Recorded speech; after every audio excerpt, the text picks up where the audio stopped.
Hi, my name is Emily Corliss, and for my rhetorical analysis of new media, I decided to examine Wells Fargo and their communication strategy.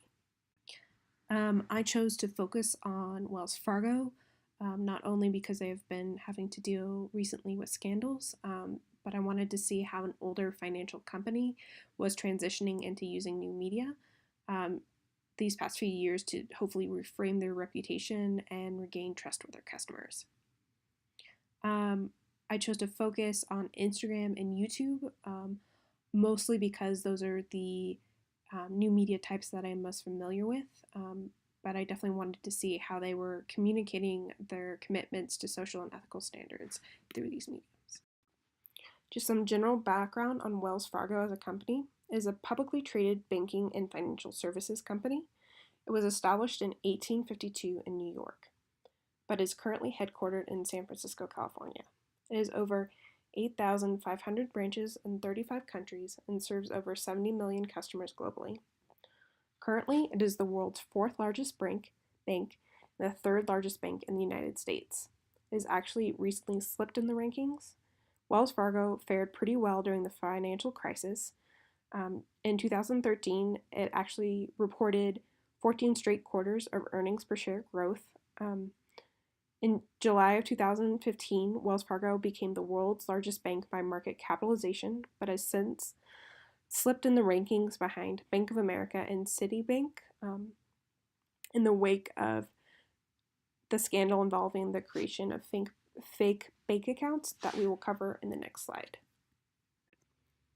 After Wells Fargo was ranked number one globally, they suffered a series of lawsuits and controversies that seriously damaged their reputation and the trust that their stakeholders had in the company.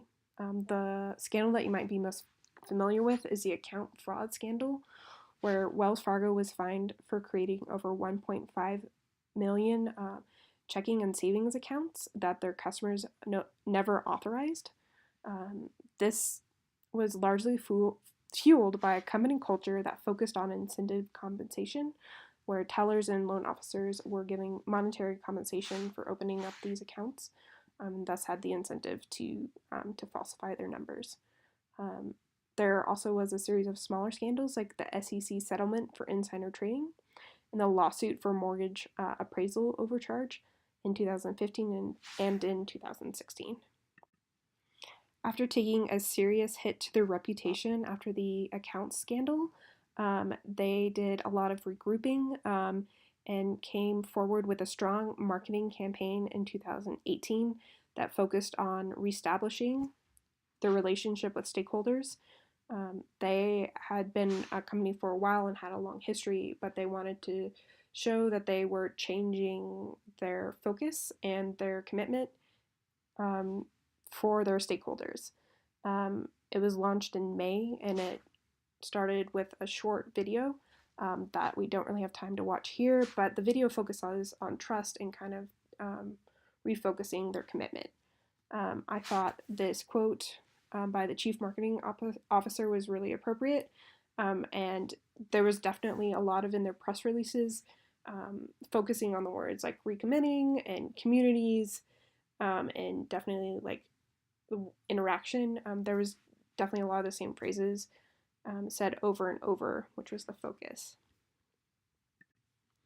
As part of their marketing campaign, they released a series of videos that focused on their history and kind of the marketing icons of their past, like the stagecoach. Even though they were using words like reestablish, they were still relying heavily on their history as a stable financial institution and their past community involvement. Like in this next video where they show where they would go through different disasters that they had helped with in the past, going as far back as San Francisco in 1906, and also things like helping out with the Red Cross during World War II. They, even though they kind of wanted to start a new relationship with their customers, they were still relying heavily on their own history. Wells Fargo definitely had an audience in mind when they were creating their marketing material. It wasn't an audience limited by location. Wells Fargo is a global company and um, has branches in a lot of different companies. The campaign itself acknowledged the diversity of the communities that they were trying to reach, often catering the ads to the local language and to community members. The target audience wasn't just potentially new customers, but also the current customers, trying to retain them and regrow that trust in their financial institution. They were also trying to repair their reputation with their shareholders and stakeholders, like their community and investors. This audience definitely needs confidence in their financial institution. They want to trust that the bank has their best interests at heart. Um, and the marketing definitely also appeals to kind of the growing social demographic change with the desire for more social and ethical responsibility that their audience was craving. Um, as it goes towards new media, there's definitely kind of um, an audience difference between Instagram and YouTube. Instagram was definitely more kind of heartfelt stories of community involvement, a lot of pictures of volunteers going out into the community, um, golf tournaments, definitely kind of very personal, intimate stories that are easy to share and that is catered more towards Instagram. YouTube is definitely kind of more educational videos, whether it be financial education, like savings tips, or um, people within the company explaining more complex workings of what is going on. So they're trying to be very transparent with these videos. The company itself is trying to change their reputation. So they're definitely kind of trying to shift their public persona. They want to be very transparent and show that they are an ethical company that is invested in its customers and its community. You can definitely see that playing out in their Instagram and in their YouTube, and also these very personal stories that you will see on Instagram or the interviews on YouTube. Um, Kind of boost their credibility, show their actual work in the community, show the employees actually explaining how they're changing. Definitely these kind of more intimate media, say more intimate than like say a press briefing, definitely they play to this. So here are some examples of the videos that they have on their YouTube page.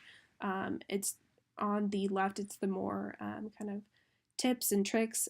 They definitely want to make their customers feel informed and that they are being provided with accurate information. And then on the right is a interview with their CEO. So again, being transparent with their customers and being forthright with what they want to change.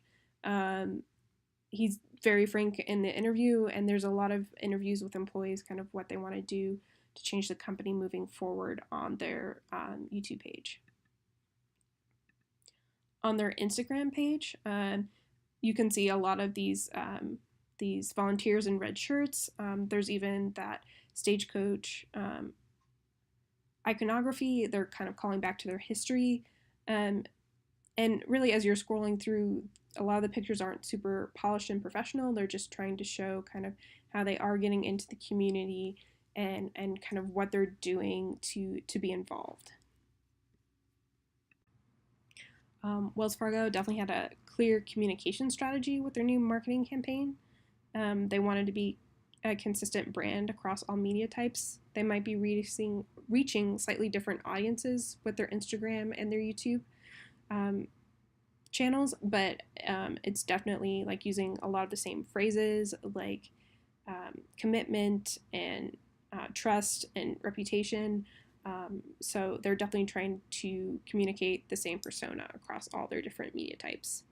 They also were leaning pretty heavily into their long history and experience in the industry before they kind of had that red square Wells Fargo logo, and they are now kind of leaning more into the stagecoach iconography, just kind of whether it be on their YouTube page or their Instagram, definitely kind of showing that that they're in this for the long haul. They're also trying to be transparent in their growth and setbacks, and say in their interviews or in their Instagram posts. They're definitely trying to seem very open with what they are trying to grow in, and what they are trying to move forward to.